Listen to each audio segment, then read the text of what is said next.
Good evening from New York. I'm Chris Hayes. We are now starting to see the actual testimony from the depositions in the impeachment inquiry so far, the transcripts, and they are as damning as expected for the president and his allies.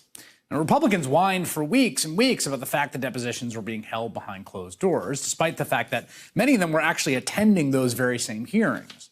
And the president tried to get out ahead of the release of the word-for-word transcripts today by saying they would be faked and that Republicans should release their own, indicating that he was clearly not happy with what was about to come out.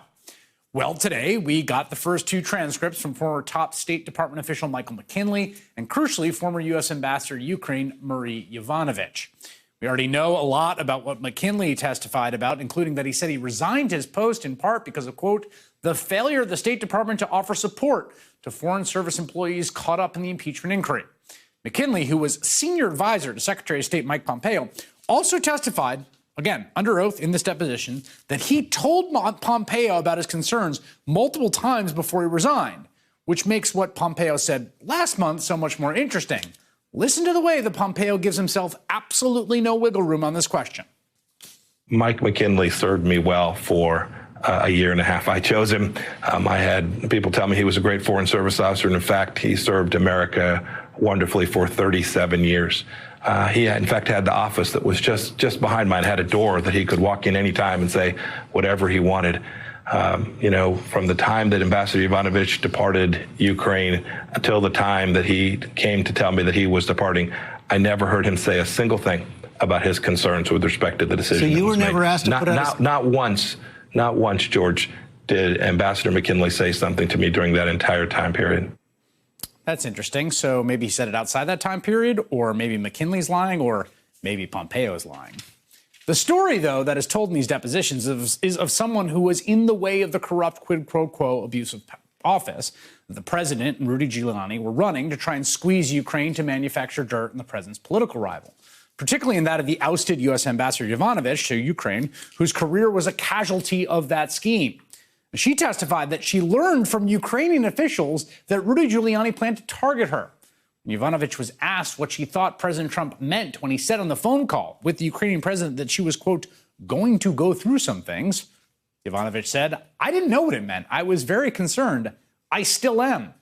She testified that a concerned senior Ukrainian official told me, quote, I really needed to watch my back.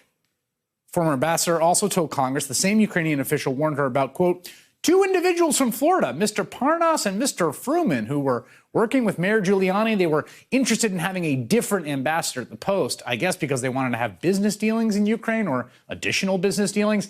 I didn't understand that because nobody at the embassy had ever met these two individuals. Now, the president gets to appoint ambassadors and he gets to recall them.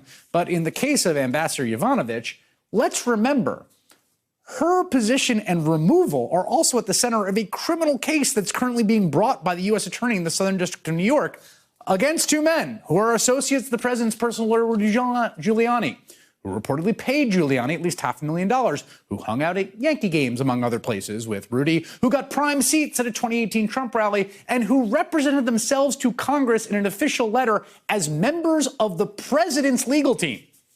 And let's remember that part of the charges against these two men, Lev Parnas and Igor Fruman, is that they were giving donations to a member of Congress as part of this sprawling effort to get rid of Ambassador Yovanovitch so that they could corruptly install friendly associates to promote their business interests in Ukraine.